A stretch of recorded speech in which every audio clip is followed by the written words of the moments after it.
Okay, let's look at abiding life. Now, what does it mean to abide? Abide means to be planted. Abide means to stay. And the Bible said in book of Psalm chapter 1 verse 1 to 6, it said, it is the planted that flourishes.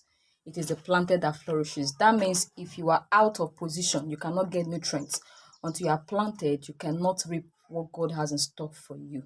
That means you have to be rooted, you have to stay, and you have to abide to connect to what God has in store for you. So we're going to be looking at 7 reasons that pushes us away from abiding. Those 7 reasons that disconnect us from spiritual stability. Those 7 things that fight our spiritual growth this year. Remember, the Bible says something in the book of Psalm chapter 91. It said, he that dwells in the secret place of the Most High, he that dwells, not he that visits. So if you don't dwell, if you don't stay, you won't get the full benefits or the full package that God has kept for you. So it is a planted that flourishes. If you keep uprooting yourself from where God has planted you, you will lack nutrients. And before you know, you will wither off. So 7 things that fight our spiritual goods. Number 1 is spiritual lukewarmness.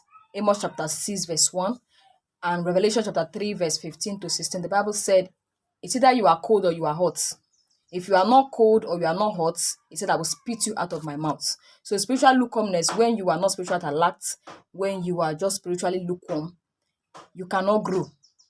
So you have to be hot this season. This 2024, you have to be hot for God. You have to stay ablaze. You have to keep burning for God.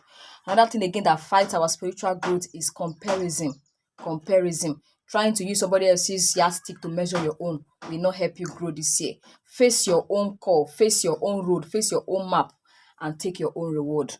The third thing that fights our spiritual growth is sexual entanglement, stroke emotional entanglements. That's why the Bible said, present your body as a living sacrifice unto God, holy and acceptable unto him.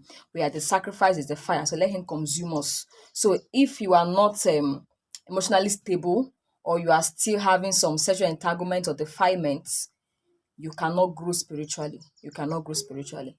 Another thing again, that's the fourth reason that the fourth thing that fight our spiritual growth is entertainment stroke social media stroke pleasure. You want to grow spiritually this year, you have to watch your sleep, you have to watch your food, you have to watch your pleasure. Those things that take your time away from God, those things that rob you of your time and your fellowship with God. The fifth thing that